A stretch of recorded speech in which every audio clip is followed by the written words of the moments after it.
Guys तो ये है हमारा OnePlus का Nord CE2। काफ़ी समय के बाद OnePlus का एक ऐसा स्मार्टफोन जिसे रेकमेंड करना इज नॉट दैट इजी। पहले क्या होता था कि ये जो OnePlus का लोगो है ये हम देखते थे और हमें पता चल जाता था कि जिस भी प्राइस सेगमेंट में कोई भी OnePlus का स्मार्टफोन होगा वो कंपटीशन से बेटर ही होगा। बट आजकल इट्स नॉट दैट सिंपल। पहला रीज़न तो ये कि ये OnePlus Nord CE2 है ही नहीं, ये एक्चुअलिटी में एक रीब्रांडेड Oppo Reno 7 है, जिसकी बात करेंगे वीडियो के एंड के पास। बट पहले बात करते हैं व्हाई डिड आई से कि OnePlus ने एक स्टेप आगे लिया है तो दो स्टेप पीछे लिए हैं।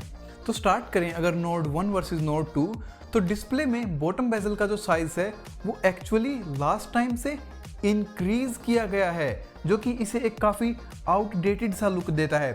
यूजुअली आप मुझे या बाकी के रिव्यूअर्स को कहते सुनोगे स्मार्टफोन रिव्यूज़ में कि this looks awesome, this looks futuristic. ये एक्चुअली उसका ऑपोजिट है, दिस लुक्स आउटडेटेड। ये 2019 वगैरह से आया हुआ स्मार्टफोन लगता है, ना कि 2022 से। तो दिस इज़ रियली आउटडेटेड, खासकर इसके बॉटम बेजल की वजह से। बट जो इसका बैक पैनल है वो एक्चुअलिटी में मुझे काफ़ी पसंद आया। The way the back panel curves is really beautiful looking और ये कलर भी काफ़ी अच्छा है। डिस्प्ले पर अगर हम वापस आते हैं तो कलर्स आर गुड, ब्राइटनेस भी काफ़ी ठीक है, डायरेक्ट सनलाइट में पढ़ने में कोई ऐसी प्रॉब्लम नहीं हुई। फुल HD रेजोल्यूशन बट खाली 90 हर्ट्ज है, जो कि इस प्राइस पर is on the low and, जो कि हम OnePlus से एक्सपेक्ट नहीं करते। और पिछले वाले Nord CE1 से it's not improved that much. Now guys अगर हम इस स्मार्टफोन की स्पेसिफिकेशंस पर आते हैं तो वही बात है, one step forward 2 step backwards. तो प्रोसेसर हमें मिलता है MediaTek Dimensity 900, 8GB की रैम और 128GB की स्टोरेज। तो जो प्रोसेसर है MediaTek Dimensity 900 वो Nord 1 से बेटर है, उसमें था Snapdragon 750G और 900 Dimensity इज बेटर बिकॉज ये लेटेस्ट आर्किटेक्चर 6 नैनोमीटर के स्मॉलर नोड पर बनाया गया है। बट 2 स्टेप बैकवर्ड्स कहाँ लिए हैं वो है इसकी मेमोरी और इसकी रैम में। तो इसमें हमें मिलती है मैक्सिमम 8GB की रैम, जबकि Nord CE1 में हमें मिलती थी मैक्सिमम 12GB की रैम। और स्टोरेज ये मैक्स आउट कर जाता है 128 पर, जबकि Nord CE1 मैक्स आउट करता था 256GB पर। तो again 2 step backwards. Yes guys, इसमें एक्सपेंडेबल स्टोरेज दी गई है जो कि आई लाइक, बट ऑप्शन हमें मिलना चाहिए 12GB रैम और 256GB स्टोरेज का, right? But performance wise because MediaTek Dimensity 900 एक काफ़ी पावरफुल चिपसेट है तो speed is actually quite fast.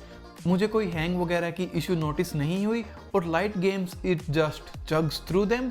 और जो हैवी गेम्स हैं वो भी बहुत स्मूथली रन करते हैं, जैसे कि PUBG वगैरह बिना किसी फ्रेम ड्रॉप्स के, again thanks to MediaTek Dimensity 900।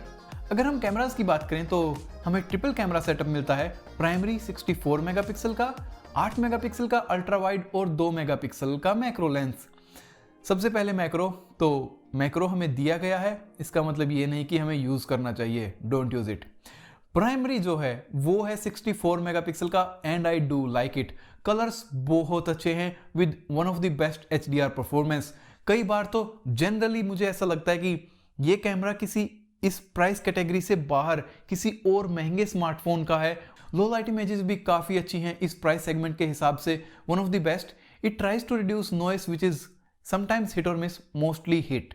Portrait photos भी गाइस मेन कैमरा से ली हुई काफ़ी अच्छी आती हैं। जो अल्ट्रा वाइड है वो थोड़ा सा मिक्स्ड बैग है, इनफ लाइट में तो ऑलमोस्ट मेन कैमरा जैसी ही पिक्स लेता है और कलर्स भी ऑलमोस्ट कंसिस्टेंट रहते हैं दोनों कैमरास के बीच।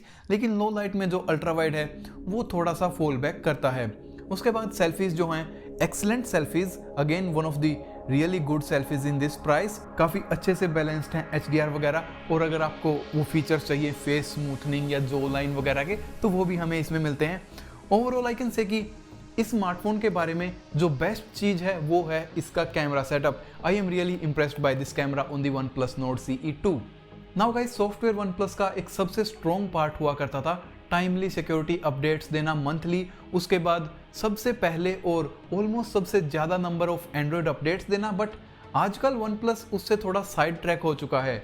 इनके सॉफ्टवेयर अपडेट्स थोड़े बगी हो चुके हैं, टाइमली हमें सिक्योरिटी पैचेस नहीं मिलते और ऊपर से हमें आजकल खाली 2 ही बार के एंड्रॉयड अपडेट्स मिलते हैं, जबकि इसी प्राइस में इसी कैटेगरी में बाकी की कंपनीज जैसे सपोज Xiaomi हमें 3 एंड्रॉयड अपडेट देती हैं। और इस फ़ोन में गाइस हमें out of the box Android 11 ही मिलता है। तो 2 सॉफ्टवेयर अपडेट्स के बाद हम खाली एंड्रॉयड 13 तक पहुंचेंगे। तो OnePlus अपना सॉफ्टवेयर पर जो ग्रिप थी वो ऑलमोस्ट खो चुका है। एक थोड़ी सी अच्छी और पॉजिटिव बात अभी रिसेंटली ये हुई है कि OnePlus ने अपना जो ओप्पो की कलर OS और ऑक्सीजन OS का मर्जर था वो कैंसिल कर दिया है। तो हो सकता है कि फ्यूचर में हमें दोबारा से वही ग्लोरियस ऑक्सीजन OS दोबारा देखने को मिले, बट आज के दिन पर Oxygen OS is far from the UI we used to love. जो इसका फिंगरप्रिंट स्कैनर है वो ऑप्टिकल है and it's not the fastest in the world. Easily कई बार 2 सेकंड्स लगा देता है ओपन होने में, तो इट्स नॉट द फास्टेस्ट और कुछ बार तो फेल हो जाता है मेरी फिंगरप्रिंट को रीड करने में। But on the flip side जो इनका फेस अनलॉक है वो आई थिंक OnePlus 5 के टाइम से ही इंडस्ट्री स्टैंडर्ड रहा है, तो using that is really better. अगर उसके बाद कुछ एक डिसअपॉइंटमेंट्स की हम बात करें तो हमें खाली एक बॉटम फायरिंग स्पीकर मिलता है, तो आवाज़ गोज लाइक मेरी तरफ तो नहीं आती, पता नहीं कहाँ जाती है। उसके बाद जो इसकी वाइब्रेशन मोटर है कोई खास नहीं है, लाइक बहुत ख़राब नहीं है but nothing to write home about. और एक OnePlus का फ़ोन होने के बावजूद हमें इसमें अलर्ट स्लाइडर नहीं मिलता। मैंने पर्सनली अलर्ट स्लाइडर कोई बहुत ज़्यादा यूज़ नहीं किया है being a life long Samsung user, but अगर मैं OnePlus के फैंस से पूछता हूँ कभी भी कि what do you like about it, तो मोस्टली लोग कहते हैं कि alert slider we really love, और इसमें हमें नहीं मिलता alert slider. But on the good side हमें हेडफोन जैक मिलता है जो कि आजकल थोड़ा सा इंडेंजर्ड स्पीशीज़ में आता है और पिछले OnePlus Nord CE में था भी नहीं, तो दैट इज़ गुड। हमें एक्सपेंडेबल स्टोरेज भी मिलती है विदाउट हाइब्रिड, तो दैट इज़ ऑल्सो गुड। दिखने में भी स्मार्टफोन काफ़ी अच्छा है, आई लाइक दैट। एक very informative always on display, 65 vote की सुपर फास्ट चार्जिंग।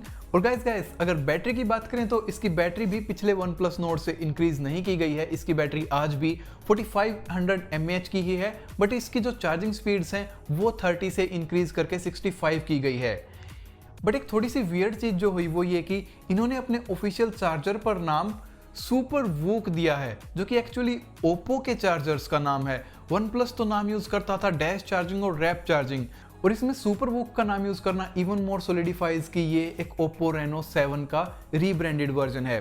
तो गाइस ओप्पो रेनो 7 ऑब्वियसली इसका हाफ ब्रदर तो है ही, बिकॉज ओप्पो और OnePlus दोनों BB के ओन्ड कंपनीज हैं, और जो भी ओप्पो और OnePlus का मर्जर चल रहा है इससे पहले भी OnePlus कई बार ओप्पो के डिजाइन्स यूज करता था।